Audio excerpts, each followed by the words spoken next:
नमस्कार सभी साथियों को स्वागत करता हूं सभी का इस YouTube चैनल पर। साथियों, पिछले 2 महीने से मैंने कोई वीडियो नहीं डाला था। आज से हम एक नई शुरुआत कर रहे हैं। न्यू रीट जो वैकेंसी आएगी, जैसे अभी आपको सभी को ये पता होगा कि जल्द ही पात्रता परीक्षा का जो नोटिफिकेशन है वो आने वाला है। तो रीट प्री के लिए, ठीक है, जो पात्रता परीक्षा है उसके लिए और साथ ही उसके बाद जो मुख्य परीक्षा होगी उसके लिए, रीट प्री प्लस मेंस के लिए लेवल 1 हो या लेवल 2 हो, रोजाना हम बाल विकास और शिक्षण विधियों के, आपको देखो पात्रता परीक्षा में भी बाल विकास और शिक्षण विधियों के प्रश्न पूछे जाते हैं दोनों लेवल में, और मेंस में भी बाल विकास और शिक्षण विधियों के प्रश्न पूछे जाते हैं, चाहे लेवल 1 हो या लेवल 2 हो। तो आज से एक नई शुरुआत के साथ इस टेस्ट सीरीज की शुरुआत की जा रही है साथियों। और रोज डेली आपको यहाँ पर 20 प्रश्न, ये जो बाल विकास और शिक्षण विधियाँ हैं, यहाँ से देखने को मिलेंगे। साथ ही जो अन्य सब्जेक्ट है उनकी भी क्लासेज शुरू कर दी जाएगी। तो चलिए शुरू करते हैं साथियों आज के इस वीडियो को।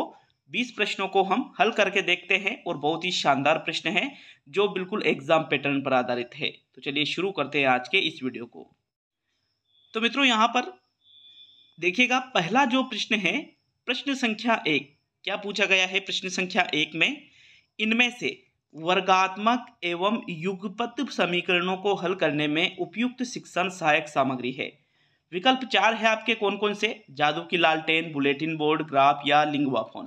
यहाँ पर पहला जो प्रश्न है, देखो नेगेटिव जो नकारात्मक अंकन है वो भी यहाँ पर आपको मानकर चलना है 1/3, क्योंकि प्री में तो आपके नकारात्मक अंकन नहीं है, लेकिन जो रीट मेंस है उसमें आपके नकारात्मक अंकन होता है। और एक बात ये याद रखिएगा कि जो अभी से तैयारी शुरू करेगा, क्योंकि पिछली बार भी ऐसा हुआ था, टाइम कम मिला था, तो जो अभी से तैयारी शुरू करेगा कहीं ना कहीं उनकी तैयारी बहुत मजबूत होगी और बहुत मजबूत तैयारी ही सिलेक्शन दिलाती है।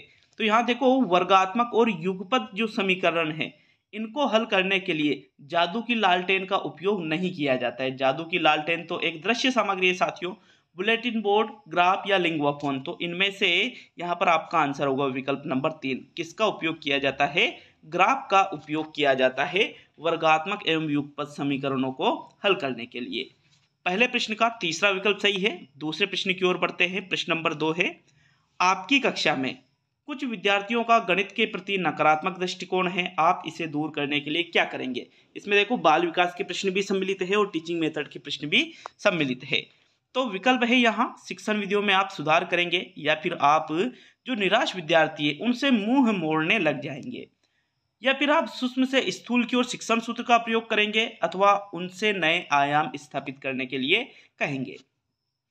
तो देखो, गणित के प्रति नकारात्मक दृष्टिकोण है, तो जिन विद्यार्थियों का, ऐसा तो है नहीं कि आप उनसे मुंह मोड़ने लगेंगे, तो ये तो बिल्कुल ही गलत आंसर हो जाता है साथियों।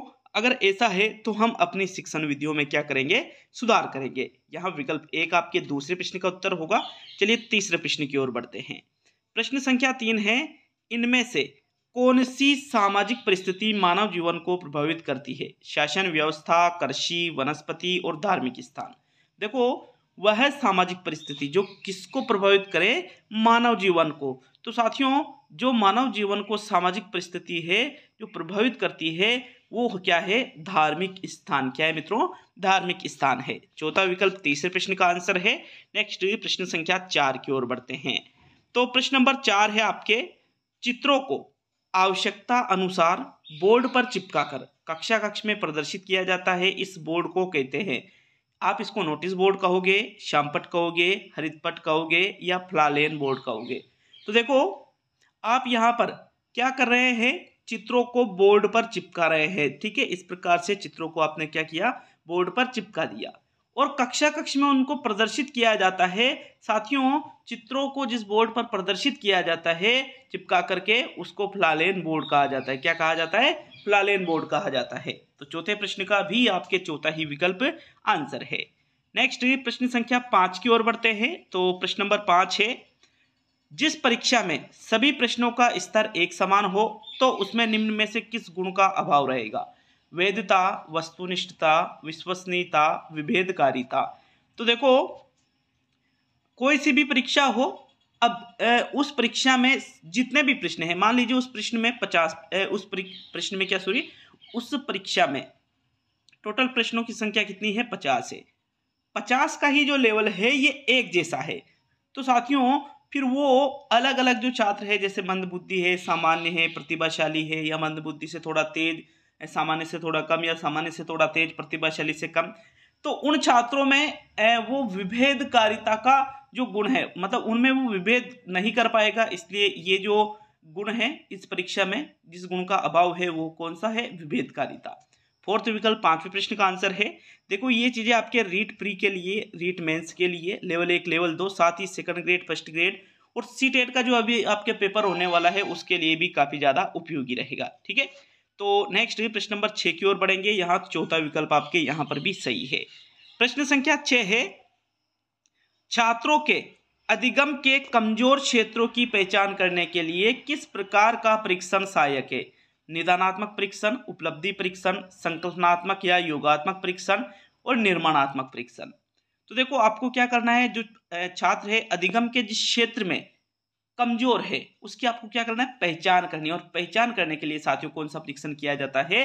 छात्रों की कमजोर क्षेत्रों की पहचान करने के लिए निदानात्मक परीक्षण किया जाता है। क्या किया जाता है? निदानात्मक परीक्षण। विकल्प नंबर 1 आपके 6ठे प्रश्न का आंसर है।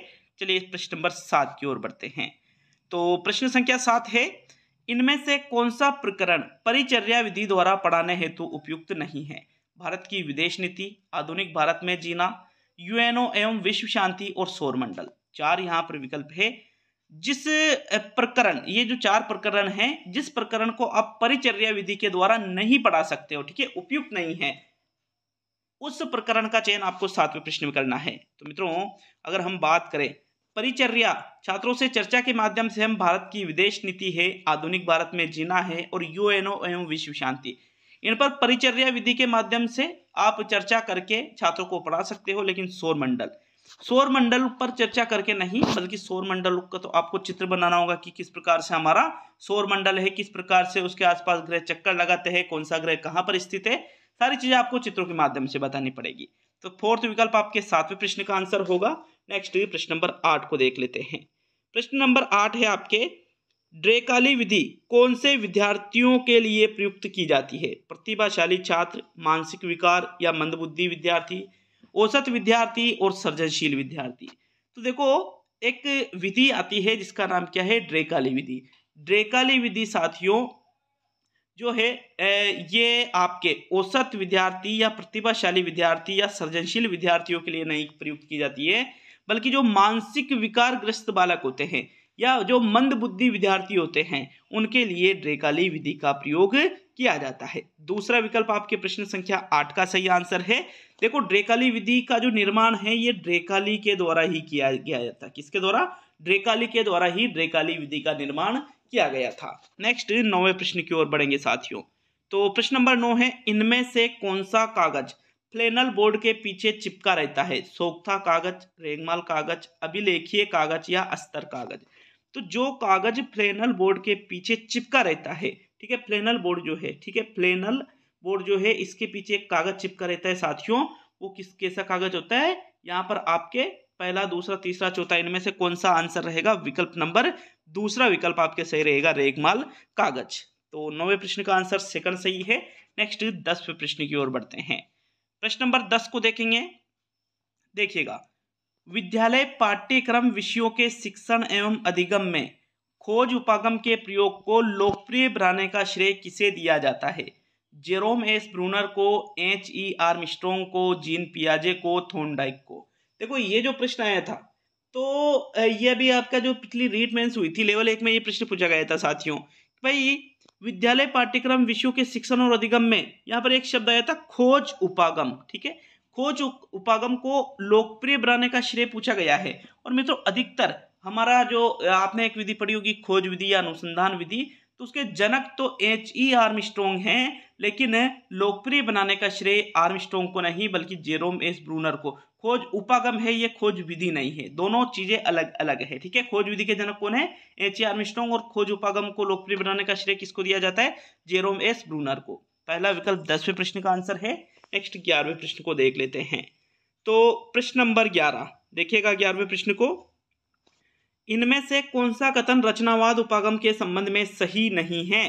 पहला विकल्प कह रहा है कि रचनावाद अपने स्वयं के प्रयासों के माध्यम से ज्ञान प्राप्त करने की प्रक्रिया पर ध्यान केंद्रित करता है। दूसरा विकल्प कह रहा है कि रचनावाद में ज्ञानार्जन की प्रक्रिया के स्थान पर उससे प्राप्त परिणामों को सीधे ही छात्र के मस्तिष्क में भरने का प्रयास करता है। या फिर रचनावाद जो है, रचनावाद उपागम, खोज, अधिगम, पूछताछ विधि एवं सामाजिक अन्वेषण पर बल देता है। या चौथा है रचनावाद उपागम बाल केंद्रित है। तो जो कथन आपको रचनावाद उपागम के बारे में सही नहीं लगता है वो कौन से विकल्प में दिया हुआ है? तो भाई रचनावाद की बात करें तो बाल केंद्रित है, सही है। ये स्वयं रचना अपने स्वयं के प्रयासों के माध्यम से ज्ञान प्राप्त करने की प्रक्रिया पर भी ध्यान केंद्रित करता है। पहला भी सही है, चौथा भी सही है, दूसरा या तीसरा। तो इसका जो आंसर है वो है दूसरा विकल्प कि रचनावाद में ज्ञानार्जन की जो प्रक्रिया है इसके स्थान पर उससे प्राप्त परिणामों को सीधे छात्र के मस्तिष्क में भरने का प्रयास करता है। गलत है ये, क्योंकि इसमें रचनावाद में छात्र स्वयं करके सीखता है, साथियों स्वयं खोज के माध्यम से सीखता है। ठीक है, विकल्प नंबर 2 आपका प्रश्न नंबर 11 का आंसर है। नेक्स्ट 12वें प्रश्न को देखेंगे। प्रश्न नंबर 12 है बच्चों में व्यक्तिक भिन्नता का कारण है। क्या कारण है कि बच्चों में व्यक्तिक भिन्नता पाई जाती है? केवल वंशानुक्रम से ये होता है, केवल वातावरण से होता है, वंशानुक्रम व वातावरण दोनों से होता है, और न तो वंशानुक्रम न वातावरण से। तो मित्रों 12वें प्रश्न का आंसर भाई देखो, व्यक्तिक भिन्नता जो पाई जाती है बच्चों में ये वंशानुक्रम और वातावरण दोनों के कारण से होता है। तो विकल्प 3 आपके 12वें प्रश्न का आंसर है। नेक्स्ट 13वें प्रश्न की ओर बढ़ेंगे साथियों। प्रश्न संख्या 13, वाचन की विश्लेषणात्मक विधि में इनमें से कौन सी विधि असंगत है? देखो और बोलो विधि, वाक्य विधि, कहानी विधि और ध्वनि साम्य विधि। तो साथियों जो वाचन की विश्लेषणात्मक विधियों के बारे में पूछा गया है, भाई विश्लेषणात्मक विधियों के अंतर्गत अगर हम बात करें तो देखो और बोलो विधि, वाक्य विधि और कहानी विधि तो एक जैसी है, लेकिन ध्वनि साम्य विधि में वाचन का विश्लेषणात्मक नहीं किया जाता है। जैसे ध्वनि साम्य में मतलब एक जैसे समान ध्वनि वाले शब्दों को बच्चों को पढ़ना सिखाया जाता है, जैसे राम, काम, नाम, धाम, इस प्रकार से एक जैसे बाद में एक जैसी ध्वनि आती है उन शब्दों में, जैसे जल, कल, नल, पल, इस प्रकार से। तो इसमें विश्लेषण नहीं होता है साथियों। फोर्थ विकल्प आपके 13वें प्रश्न का आंसर है। नेक्स्ट प्रश्न संख्या 14 की तरफ बढ़ते हैं। 14वां प्रश्न है इनमें से कौन सी श्रव्य सामग्री नहीं है? ग्रामोफोन, टेप रिकॉर्डर, रेडियो या एपिडाइस्कोप। तो देखो श्रव्य सामग्री जिसमें सिर्फ सुनाई देता है तो ग्रामोफोन भी सिर्फ श्रव्य सामग्री है, रेडियो भी सिर्फ श्रव्य सामग्री है, टेप रिकॉर्डर भी सिर्फ श्रव्य सामग्री है। लेकिन जो एपिडाइस्कोप है ये श्रव्य नहीं है, बल्कि एपिडाइस्कोप कैसी सामग्री है? एक दृश्य सामग्री है। तो 14वें प्रश्न का कौन सा आंसर सही रहेगा? आपके चौथा जो विकल्प है ये आपका आंसर होगा। प्रश्न नंबर 15 को देखते हैं। देखिएगा 15वें प्रश्न को, इनमें से कौन सा परीक्षण भाटिया बैटरी प्रदर्शन परीक्षण का भाग नहीं है? पैटर्न ड्राइंग परीक्षण, अलेक्जेंडर का पास परीक्षण, वस्तु समनुक्रम परीक्षण और चित्र निर्माण परीक्षण। तो देखो जो भाटिया बैटरी प्रदर्शन परीक्षण है उसके अंतर्गत टोटल 5 परीक्षण है साथियों, जिसमें पैटर्न ड्राइंग भी आता है, अलेक्जेंडर का पास परीक्षण भी आता है और चित्र निर्माण भी इसमें किया जाता है, लेकिन वस्तु समनुक्रम इसमें नहीं होता है। थर्ड विकल्प 15वें प्रश्न का आंसर है। प्रश्न संख्या 16 की ओर बढ़ेंगे। प्रश्न नंबर 16 पूछ रहा है रिद्धिमा ध्यान की कमी से पीड़ित है और वह शिशु जैसे व्यवहार को प्रत्यावर्तित करती है, यह समायोजन का तंत्र है। कैसा? प्रतिगमन इसको कहेंगे, दमन कहेंगे, आक्रमण कहेंगे या अवसाद। तो देखो हमने पहले बहुत सारी चीजें पढ़ी थी और बिल्कुल बहुत सारे पिछली जो वैकेंसी जो निकली है इसमें लेवल 1 और लेवल 2 जो जुड़े हुए जो बच्चे थे, बहुत सारे बच्चों का सिलेक्शन हुआ है साथियों। मेरे पास कई बच्चों के कमेंट आए कि भाई बिल्कुल सर हमारा हो चुका है। तो निश्चित रूप से आप लगातार तैयारी कीजिए। देखो अगर वैकेंसी अगर 15,000 की है तो आप सभी को पता है कि फॉर्म कितने भराएंगे, 6 लाख 7 लाख, इस प्रकार से सिलेक्शन तो 15,000 का होना ही है। तो ये आपको ये याद ध्यान रखना होगा कि आप रेगुलर तैयारी करेंगे तो निश्चित रूप से 15,000 या फिर 20,000 की वैकेंसी या 30,000 जितने की वैकेंसी रहेगी उसके अंदर आप सम्मिलित हो जाएंगे। तो देखो रिद्धिमा जो है ये ध्यान की कमी से पीड़ित है। क्या कर रही है? शिशु जैसे व्यवहार को, मतलब पहले जो उसने व्यवहार किया जब वो छोटी थी उस प्रकार से, तो इसको हम प्रतिगमन, पूर्व की अवस्था में लौटना, साथियों प्रतिगमन इसको कहा जाता है। विकल्प 1 आपके 16वें प्रश्न का आंसर है। नेक्स्ट 17वें प्रश्न की ओर बढ़ते हैं। प्रश्न नंबर 17, जन्म के समय एक नवजात का सिर अपने शरीर की कुल लंबाई के कितने प्रतिशत रहता है? 15, 25, 40 और 50। तो भाई बच्चे का जब जन्म होता है, जन्म के समय नवजात का सिर पूछा गया है अपने शरीर की कुल लंबाई का। इस प्रकार से साथियों जो बच्चा है, तो अगर हम बात करें तो जन्म के समय जो नवजात का सिर है वो शरीर की कुल लंबाई का कितने प्रतिशत होता है? 25, 1/4 होता है साथियों, 25%। दूसरा विकल्प आपके 17वें प्रश्न का आंसर है। नेक्स्ट 18वें प्रश्न की ओर बढ़ेंगे। प्रश्न नंबर 18 है, व्यक्तित्व वह विशेषता है जिसके आधार पर विशेष परिस्थिति में व्यक्ति के व्यवहार का अनुमान लगाया जाता है। किसने व्याख्यायित किया है? मतलब परिभाषा यहाँ पर आपसे प्रश्न नंबर 18 पूछ रहा है। आइंजैक ने, केटल ने, आल्पोर्ट ने या वाटसन ने? तो साथियों ये व्यक्तित्व की जो ये परिभाषा दी गई है, ये किसके द्वारा दी गई है? रेमंड केटल के द्वारा। किसके द्वारा? आरबी केटल या रेमंड केटल के द्वारा व्यक्तित्व की यह परिभाषा दी गई है कि व्यक्तित्व वह विशेषता है जिसके आधार पर विशेष परिस्थिति में व्यक्ति के व्यवहार का आप अनुमान लगा सकते हो। विकल्प आपके 2 18वें प्रश्न का आंसर है। नेक्स्ट प्रश्न संख्या 19 की ओर बढ़ेंगे साथियों। प्रश्न नंबर 19 है, सेकंड लास्ट प्रश्न है। टोटल 20 प्रश्न यहाँ पर साइकोलॉजी मतलब बाल विकास के, और साथ ही आपके बाल विकास या जो आपके मनोविज्ञान है यहाँ से, और शिक्षण विधियों से रोजाना 20 प्रश्न आपको यहाँ हल करवाए जाएंगे निःशुल्क ही एग्जाम तक। तो देखो इनमें से कौन सा जोड़ा गलत है? कोहलर चिंपैंजी, स्किनर चूहा, पावलोव कबूतर और थॉर्नडाइक बिल्ली। साथ ही राजस्थान जीके की भी क्लासेज चलाई जाएगी साथियों। अभी आपके राजस्थान जीके में थोड़ा यही है कि भाई अभी जो नए जिले बने हैं एक बार तो उनका वर्गीकरण हम शुरू करेंगे, और धीरे धीरे आंकड़े आने में तो अभी टाइम लगेगा। तो ऑफिशियल रूप से तो किताबें आने में तो बहुत टाइम लगने वाला है, आपके कम से कम 6 महीने, 7 महीने, 10 महीने तो मान के चलो। फिर भी हम जो चीज़ें आपको याद होना ही चाहिए उन चीज़ों को निश्चित रूप से आपके सामने लेकर आएंगे। तो अगर हम बात करें कोहलर की, बिल्कुल कोहलर का संबंध किससे है? चिंपैंजी से है। स्किनर की बात करें साथियों तो स्किनर का संबंध चूहा। क्यों ये संबंध कैसे है? क्योंकि इन्होंने प्रयोग किए थे, ठीक है। थॉर्नडाइक का संबंध किससे है? बिल्ली से है। बिल्ली के ऊपर प्रयोग किया थॉर्नडाइक ने, चूहों के ऊपर प्रयोग किया स्किनर ने, चिंपैंजी के ऊपर प्रयोग किया कोहलर ने। लेकिन पावलोव का जो संबंध है ये कबूतर से नहीं है, क्योंकि पावलोव ने तो किस पर प्रयोग किया था? कुत्ते पर प्रयोग किया था साथियों। तो विकल्प आपके जो 3 है प्रश्न नंबर 19 का आंसर है। अब आज का अंतिम और 20वां प्रश्न देख लेते हैं। अंतिम और 20वां प्रश्न क्या है?